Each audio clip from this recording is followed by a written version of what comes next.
இந்த லவ் ஏதாச்சும் ஆக்சுவலா பண்ணியிருக்கணும். எனக்கு நார்மலா இருக்க யாரையாவது வந்து லவ் பண்ணவே மனசு தோண மாட்டேங்குது. அவங்க நம்மளை இப்ப அக்செப்ட் பண்ணிக்கிறாங்க. ஆஸ் ஹஸ்பண்டா அவங்களால அக்செப்ட் பண்ணிக்க முடியுமா? நல்லா இருக்கிற ஒருத்தவங்க லைஃபை ஏன் கெடுப்பானே அப்படிங்கறனால என்ன நடந்தாலும் சரி I will be with you அப்படின்னு ஒருத்தர் வந்தாருன்னா ஏத்துக்க ரெடியா இருக்கீங்களா? ஓகே தான், ஹாப்பி தான். அந்த மாதிரிலாம் கேட்கல, எல்லாம் படம் பார்க்குற மாதிரி தான் இருக்கு, நல்லா தான் இருக்கு. பட் அவங்களுக்காக நம்ம யோசிப்போம்ல. வீட்டை பார்த்துக்கணும், குழந்தை பெற்றுக்கணும், குழந்தைய பார்த்துக்கணும், அந்த ஆசையெல்லாம் இருந்துச்சு. கால் பண்ணாங்க, பிளட் நாங்கள் நைட்டே வந்து கொடுக்கணும் அப்படின்னு சொல்லி 1500 வாங்கினாங்க. ஆனால் நைட்டு வரல. இப்போ இந்த இடத்துல நம்ப வச்சு ஏமாத்தி ஒரு உயிர் சம்மந்தப்பட்ட விஷயம். வேற எதுல வேணா ஸ்கேம் பண்ணுங்க, எதுலயோ ஸ்கேம் நடக்குது, ஓகே. இது உயிர் சம்பந்தப்பட்ட விஷயம் இல்ல. ஆச்சி மசாலா எந்த சமையலும் ருசி தேடும் ரகசியம் 20 ரூபாய். கிரியாஸின் அதிரடி ஆடி சேல் 70% வரை தள்ளுபடி. கிரியாஸ், இது நம்ம ஃபேமிலி. மருத்துவம் முதல் பொறியியல் வரை உங்கள் கனவுகளுக்கு சரியான முகவரி Indira group of educational institutions. Call 9841385858. அக்கா கல்யாணம் ஆயிடுச்சு, தங்கச்சி கல்யாணம் ஆயிடுச்சு, இப்படிலாம் சொல்லும் போது உங்களுக்கு ஒரு சின்ன ஒரு இது இருக்குமா? நம்மளும் கல்யாணம் பண்ணி நம்மளும் வந்து ஒரு ஒரு பாப்பாவோட இருக்கணும், அந்த அந்த ஆசை உங்களுக்கு இருக்கும்ல, அதெல்லாம் நீங்க எப்படி வந்து இது பண்றீங்க, கம் அவுட் பண்றீங்க? அதுல எனக்கு வந்துட்டு லைக் ஒரு 4 இயர்ஸ் 5 இயர்ஸ்க்கு முன்னெல்லாம் நான் ஒரு பக்கா ஹவுஸ் ஒய்ஃப் மெட்டீரியலாக இருக்கணும் அப்படின்லாம்.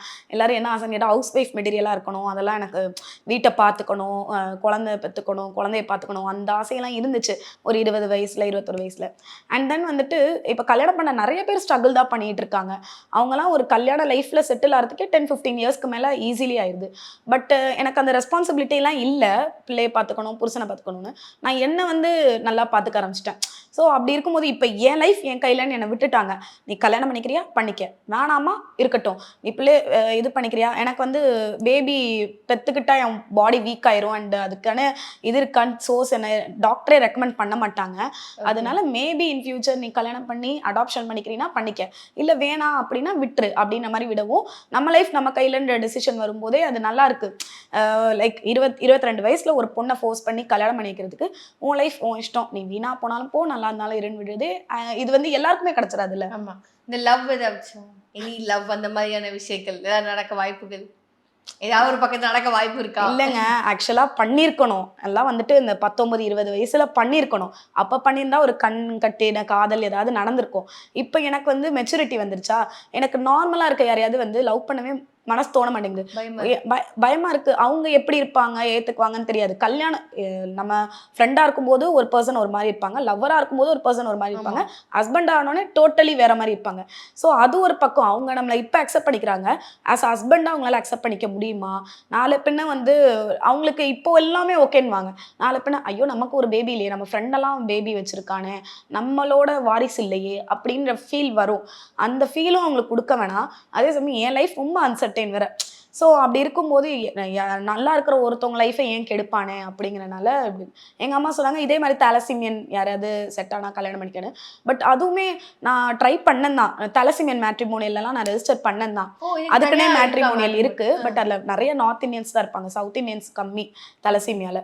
ஸோ அதெல்லாம் நான் ரெஜிஸ்டர் பண்ணேன் தான். பட் அதுவுமே பார்த்தீங்கன்னா எனக்கே ஹெல்த் கண்டிஷன் வந்து ஒரு நேரம் நல்லா இருக்கு, ஒரு நேரம் நல்லா இருக்கு. இல்லை இன்னொருத்தவருக்கும் கல்யாணம் பண்ணிட்டு 2 பேரும் சேர்ந்து ஸ்ட்ரகிள் பண்ற மாதிரி இருக்குமோன்னு அது வேற ஒரு பயமா இருக்கு. சோ அதனால வந்து அந்த ஒரு இது அது அப்படியே பாஸ்ல இருக்கு. பட் மேபி உங்களை வந்து ஒருத்தர் நான் என்ன நடந்தாலும் சரி I will be with you அப்படின்னு ஒருத்தர் வந்தாருன்னா ஏத்துக்க ரெடியா இருக்கீங்களா? ஓகே தான், ஹாப்பி தான். அந்த மாதிரிலாம் கேட்கல, எல்லாம் படம் பார்க்குற மாதிரி தான் இருக்கு, நல்லா தான் இருக்கு. பட் அவங்களுக்காக நம்ம யோசிப்போம்ல. இல்ல அவங்க வந்து உங்களுக்காக யோசிச்சு அவங்க வீட்டெல்லாம் வந்து பேசி எல்லாம் பண்ணி உங்களுக்கு வந்து வந்து சொன்னா உங்களுக்கு ஓகேவா? எனக்கு இல்லைங்க, அதெல்லாம் ஓகே தான். பட் நான் ஒரு மென்டல் அப்படிதான். நான் என்ன நீங்க லவ் பண்ணீங்க, என்ன நீங்க லவ் பண்ண நீங்க நல்லா இருக்கணும்னு நான் நினைப்பேன். நீங்க நல்லா இருக்கணும்னா நீங்க என்ன கல்யாணம் பண்ணிக்காதீங்க. அவரே வந்து மனசு ஓகே எனக்கு ரொம்ப பொண்ணு ரொம்ப பிடிச்சிருக்கு அப்படின்னு வந்தாலும் எல்லாமே நல்லா தாங்க இருக்கும். எனக்கு வயசாயிடுச்சுல, 27 வயசாயிடுச்சு. இந்த வயசுக்கு இப்ப எல்லாமே நல்லா இருக்கும். ஆனா கல்யாணத்துக்கு அப்புறம் அது எந்த அளவுக்கு ஒரு பாயிண்ட்ல கூட அவங்க ஃபீல் பண்ணிடக்கூடாது, சே நம்ம ஏன் வந்துட்டு இப்படி ஒரு ஹெல்த் கண்டிஷன் இருக்க பொண்ணை கல்யாணம் பண்ணிக்கிட்டோம் அப்படின்னு ஃபீல் பண்ணிடக்கூடாது. ஏன்னா எல்லா இடத்துலயுமே நம்ம சப்போர்ட்டிவா இருக்க முடியுமான்னு தெரியல. இன்னைக்கு நாளைக்கு நம்ம அவங்களுக்கு பேர்டனா ஆயிடக்கூடாது, அதெல்லாம் வேற இருக்குல்ல. ஓகே. அண்ட் வந்து இப்போ நீங்க அந்த பிளட்டை பத்தி பேசும்போது இன்பிட்வீன் நீங்க ஒரு வீடியோ போட்டிருந்தீங்க, எனக்கு பிளட் கொடுக்கறத பத்தி ஒரு ஸ்கேம் பண்ணிட்டாங்க அப்படின்னு சொல்லிட்டு. அந்த மாதிரி நிறைய நடந்திருக்கா இல்ல அதுதான் உங்களுக்கு வந்து? எனக்கு அதுதான் ஃபர்ஸ்ட் டைம். ஆக்சுவலா வந்துட்டு பிளட் டோனர் சர்ச் பண்ணும்போது எங்க அப்பா வந்துட்டு காலேஜ்ல போய் கொடுப்பாங்க. ஜமால் முகமது காலேஜ்னு ட்ரிச்சியில் இருக்கு. அங்க கொடுத்தா டோனர் வந்துருவாங்க. ஸோ அந்த ஆனால் வந்துட்டு எப்பவுமே நம்ம எவ்ரி மந்த் போய் கேட்க முடியாது. ஏதாவது எமர்ஜென்சி சுச்சுவேஷன்ல போய் கேட்கலாம். அப்போ வந்து நான் என் ஃப்ரெண்ட்ஸ் சர்க்கிளில் இப்படி தான் ட்ரை பண்ணிட்டு இருந்தேன். ஒருக்க வீடியோ போட்டு ஸ்டோரி தான் போட்டோம். அது மூலமா ஒருத்தவங்க கால் பண்ணி சம்திங் இது அரேஞ்ச்லாம் பண்ணேன் அப்படின்னாங்க. ஆனால் வந்துட்டு அது பெரிய ஸ்கேமு. அதில் வந்து நான் பெருசாக அமௌண்ட்டு வீணாகலை. ஏன்னா நான் அதை விட பெரிய ஸ்கேம்லாம் நான் பார்த்துட்டு வந்திருக்கிறேன். அது பிளட்டு ரிலேட்டட் இல்லை, சம்திங் வேற ஒரு வடக்கு ஸ்கேம் ரிலேட்டட். அதை அடுத்து பேசுவோம். அதனால எனக்கு தெரிஞ்சிருச்சு. ஸோ இவங்க ஸ்கேம் தான் பண்ணாங்கன்னு. நான் ஏன் அது வந்து இதில் வீடியோவில் போட்டேன் அப்படின்னா, இதை என் ஃப்ரெண்டு கிட்ட ஷேர் பண்ணும்போது எங்கள் அப்பாவுக்கு வந்து இந்த மாதிரி ஹார்ட் சர்ஜரி மார்னிங் பண்ணோம், 6 யூனிட் பிளட் வேணும், இதே குரூப்பு இதே நம்பர் நான் வீடியோவில் டிஸ்பிளே பண்ண அதே நம்பர் எனக்கு கால் பண்ணாங்க. பண்ணிவிட்டு பிளட்டு நாங்கள் நைட்டே வந்து கொடுக்குறோம் அப்படின்னு சொல்லி 1500 வாங்கினாங்க. ஆனால் நைட்டு வரல. காலையில் எங்கள் அப்பாவுக்கு 6 மணிக்கு சர்ஜரி. இப்போது இந்த இடத்துல நம்ப வச்சு ஏமாற்றி ஒரு உயிர் சம்மந்தப்பட்ட விஷயம். அவங்க அப்பாவுக்கு வேறு ஏதோ ரேர் பிளட் குரூப் போல இருக்குது. டக்குன்னு அரேஞ்ச் பண்ண முடியல. காலைல சர்ஜரி, நைட்டு கொடுக்குறேன்னு சொல்லி இவங்கள நம்பி அமௌண்ட் அனுப்பிச்சிட்டு வெயிட் பண்ணுறாங்க. 12 மணி 1 மணி ஆகுது, அவங்க வரல. ஓகே. அப்போ அதான் சொன்னாங்க. அப்போ அந்த சுச்சுவேஷனில் இப்போது வேறு எதில் வேணால் ஸ்கேம் பண்ணுங்கள், எதுலேயும் ஸ்கேம் நடக்குது, ஓகே, இது உயிர் சம்மந்தப்பட்ட விஷயம் இல்லை. அதனால தான் நான் வீடியோ போட்டேன். எனக்கு வந்துட்டு இப்போ இன்றைக்கி நான் பிளட் அரேஞ்ச் பண்ணணும்னு நினைக்கிறேன். இன்றைக்கி என்னால் அரேஞ்ச் பண்ணணும்னா ஒரு 2-3 டேஸ் கழிச்சு கூட என்னால் பிளட் ஏற்றிக்கலாம். ஆனால் இன்னும் ஒரு 2 ஹவர்ஸில் பிளட் ஏற்றலைன்னா இறந்துருவாங்கன்ற மாதிரியான சுச்சுவேஷன்லாம் இருக்கும். அவங்களுக்கு எதுவும் இதுவும் ஆகிடக்கூடாதுன்னு ஒரு அவேர்னஸ்க்காக போட்டது. ஓகே. வேற எதுலையும் ஸ்கேம் பண்ணீங்க? எதில் ஸ்கேம் பண்ணீங்க? அது வந்துட்டு ஒரு லைக் ஒரு பிராண்ட் கொலாபரேஷன்லாம் அப்போ நிறையா பண்ணிகிட்டு இருந்தோம். அப்போ ஏதோ ஒரு அட்ரஸை பிடிச்சி ஏதோ ஒரு பிராண்டு பேரை சொல்லி இந்த மாதிரி உங்களுக்கு கிவ்அவே கொடுக்குறேன், கேமரா கொடுக்குறேன், அது எடிட் பண்ணி இந்த ப்ராடக்ட் நீங்கள் ஆர்டர் பண்ணுங்கன்னு சொல்லி ஒரு 17,000 ரூபா ஏமாற்றிட்டான். நீங்களும் ஏமாந்துருக்கீங்க. நான் அப்போ 5 இயர்ஸ் முன்னாடி அதுலேயும் 17,000 ரூபா ஏன் ஏமாத்தினா? 17,000 தான் என் அக்கௌண்ட்டில் இருந்துச்சு. அதனால் அது ஃபுல்லாக வந்து எடுத்துகிட்டு போயிட்டான். அப்போ உங்க அம்மா திட்டல, ஏன் இப்படி பண்ண? நான் அப்போல்லாம் வந்து ரொம்ப தாட் வரைக்கும் போயிருச்சு. ஏன்னா ஆமாங்க, எனக்கு அப்பெல்லாம் என்ன ஒரு வீடியோக்கு 1000 ரூபாய் 1500 ரூபாய் அப்படி வரும். ரொம்ப கஷ்டப்பட்டு அந்த 17,000 ரூபாய் சேர்த்தேன். ஐயோ ஏமாந்துட்டோமே, ஒரு பொருளுக்கு நம்ம செலவு பண்ணனா கூட பரவாயில்ல, அதை ஏமாந்துட்டோமேன்றது மட்டும் தாங்கவே முடியாது. அப்புறம் வீட்டில் சொன்னேன், அட்வொகேட்டை பேசுவோன்னு பேசினாங்க. அட்வொகேட் சொன்னாங்க 17,000 ரூபாய் மீட்டர்லாம், ஆனால் அதுக்கு ஒரு 50,000 ரூபாய் செலவாகும்னாங்க. வேணாங்க, போனதா இருக்கட்டும் அப்படின்னு விட்டாச்சு. ஆனால் நீங்கள் நிறைய விஷயங்கள் வந்து உங்களை நோக்கியே வருதுல்ல. அண்ட் வந்து நீங்கள் லாஸ்ட்டாக ஒரு வீடியோ போட்டிருந்தீங்க, இந்த மாதிரி வந்து நிறைய பேர் வந்து நான் வாழ மாட்டேன், நான் இருக்க மாட்டேன்னுலாம் சொன்னாங்க. ஆனால் நீங்கள் நான் வந்து என்னை வந்து ஒரு இடத்துல கொண்டு வந்து நிறுத்தியிருக்கேன் அப்படின்னு சொன்னீங்க. ஸோ அந்த மாதிரி வார்த்தைகள்லாம் கேட்கும் போது பரம வந்து என்ன ரியாக்ட் பண்ணுவாங்க? நீங்கள் சொன்னீங்க நான் இதுக்குமே எனக்கு கோவம் வராது, எதுவுமே வராதுன்னு. அந்த உங்களோட ரூமுக்கு தெரியும்ல எத்தனை அழுகை இருந்திருக்கும், உங்கள் பில்லோக்கு தெரியும் நீங்கள் எவ்வளோ அழுதுருப்பீங்க அப்படின்னு சொல்லிட்டு. என்னைக்காவது ஒரு நாள் ரொம்ப ஃப்ரஸ்ட்ரேட் ஆகி அழுத நாள்லாம் இருந்திருக்கா? இருக்குது. இப்போ ரீசென்ட்லி ட்ரான்சிஷன் பண்ணும்போது கூட நான் கொஞ்சம் இப்போ பிராண்ட் கொலாபரேஷன் கொஞ்சம் ஒர்க் பண்ணணும், ஏர்ன் பண்ணணும், சேவ் பண்ணணும் அப்படின்லாம் பிராண்ட் கொலாபரேஷன் கமிட் ஆகிடுறோம். ஆனால் வந்து பிளட் ஏற்றுற அந்த ப்ராசஸ்க்கே எனக்கு 4-5 டேஸ் தேவைப்படுது. பட் நம்ம அந்த வீடியோஸ்லாம் கொடுக்கணும், வீடியோஸ் போடணும், அந்த மாதிரி நம்ம ஒர்க் சைடும் கொஞ்சம் ஒரு கமிட்மெண்ட்டில் இருக்கிறோம். இப்போது நானாக ஏதோ லத்தாஜிக்கா அப்படியே கொஞ்சம் சோம்பேறியாக உழப்பிட்டு விட்டேன்னா எனக்கு அது தெரிஞ்சுக்காது. ஆனால் நான் அன்றைக்கி வேலை பார்க்கணுன்னு நினைப்பேன், அன்றைக்கி வந்து எனக்கு இந்த ஹாஸ்பிட்டல் போகணும், திரும்பி வேலை பார்க்கணும்னு நினைப்பேன், ஹாஸ்பிட்டல் போகணும். இப்படி என்னால் வேலை பார்க்க முடியாமல் இதுவும் ஆகும்போது நம்மளால் முடியலையே, நம்ம இயலாமை நினச்சி நம்மளால் முடியலையே அப்படிங்கிற அந்த இயலாமையை நல்லா ஏற்றுக்கவே முடியல. நார்மலாக இருந்திருந்தா இந்நேரம் கடன்னு இந்த ஒர்க்கெல்லாம் முடிச்சிருக்கலாம். அந்த ஒர்க் பண்ணணும்னு ஆசை இருக்கும், ஆனால் அப்போ ஹாஸ்பிட்டலில் இருப்போம், என்ன பண்ணுறேன்னே தெரியாது. இங்கே நம்ம ஆன்சரபிளாக இருப்போம். அண்ட் ஆல்சோ வந்துட்டு எல்லாத்தையும் விட்டுறலாமா ஒரேடியா அப்படின்னு தோணும்.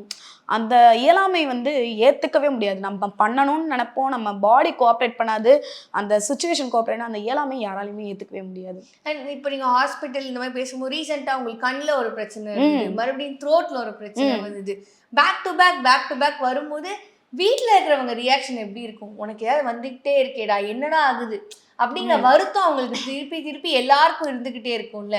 அவங்களால நீங்க எப்படி சமாளிக்கிறீங்க? அவங்களாம் பழகிட்டாங்க.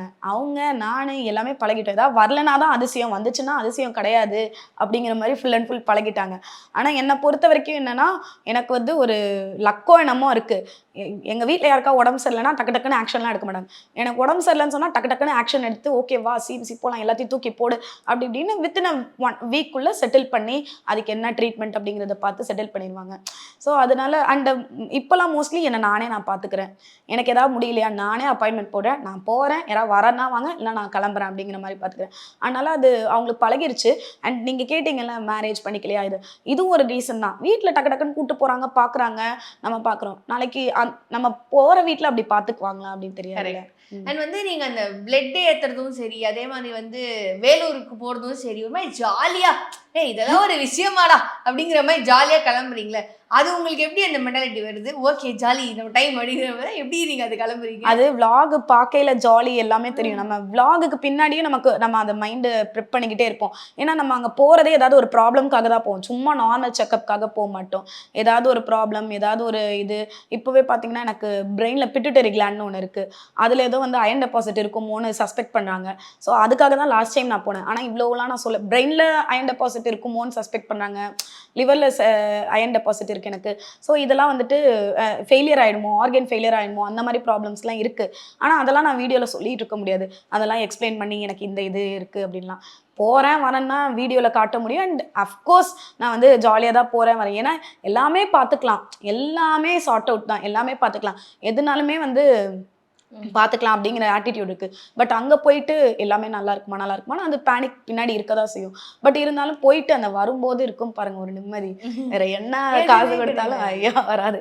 அதே மாதிரி எங்கள் ட்ரெஸ் எல்லாம் ஷாப்பிங் பண்ண போய் நீங்கள் ஒரு வீடியோவில் போட்டிருந்தீங்க, எனக்கு இந்த சைஸ் கிடைக்கவே இல்லை, நான் குழந்தைங்க செக்ஷனில் போய் வாங்குறேன் அப்படின்னு சொல்லிட்டு. ஆமாம், எனக்கு அது பார்க்கும்போது ஒரு சைடு வந்து உங்களோட ஒரு வருத்தம் இருக்காங்க. ஆமா, எனக்கு இங்க தாங்க கிடைக்கும் அப்படிங்கிற ஒரு வருத்தம் இருக்கு. பட் அதை கூட நீங்க ஹாப்பியா எடுத்துக்கிறீங்க. அப்பா எனக்கு இங்க கூட கிடைச்சிச்சுப்பா ட்ரெஸ் அப்படின்னு உங்களை ஹாப்பியா நீங்க ஒரு விஷயம் மாத்திக்கிறீங்க. இந்த ட்ரெஸ் தேடுற இடத்துல எந்த மாதிரி விஷயங்கள்லாம் உங்களுக்கு நடக்கும்? இது வரைக்கும் என் லைஃப்ல நான் ஜீன்ஸ் பேண்ட்ங்கிறது போட்டதே இல்லை. ஆமா, அவங்க கிட்ட போன்ல சொன்னாங்க நான் ஜீன்ஸ் பேண்டே போட்டது இல்ல. எல்லாரும் ஜீன்ஸ் பேண்ட் ஷர்ட் எல்லாம் போட்டு போச்சு, எவ்வளவு இன்னைக்கு நீங்க கூட போட்டிருக்கீங்க, சரி எவ்வளவு சூப்பரா போட்டிருக்காங்க அப்படின்றது இருக்கும். ஜெக்கின்ஸ் எதுவுமே எனக்கு செட் ஆகாது. ஏதோ இந்த பிளாசோவோ இந்த மாதிரி எதையோ ட்ரெஸ்ஸையோ போட்டு ஓட்டிட்டு இருக்கேன். பட் என்னன்னா எனக்கு வந்து முன்னாடி ஸ்பிளீன்னு சொல்லிட்டு இந்த மண்ணீரல்னு இருக்கும், கல்லீரல் மண்ணீரல் 2 இருக்கும்.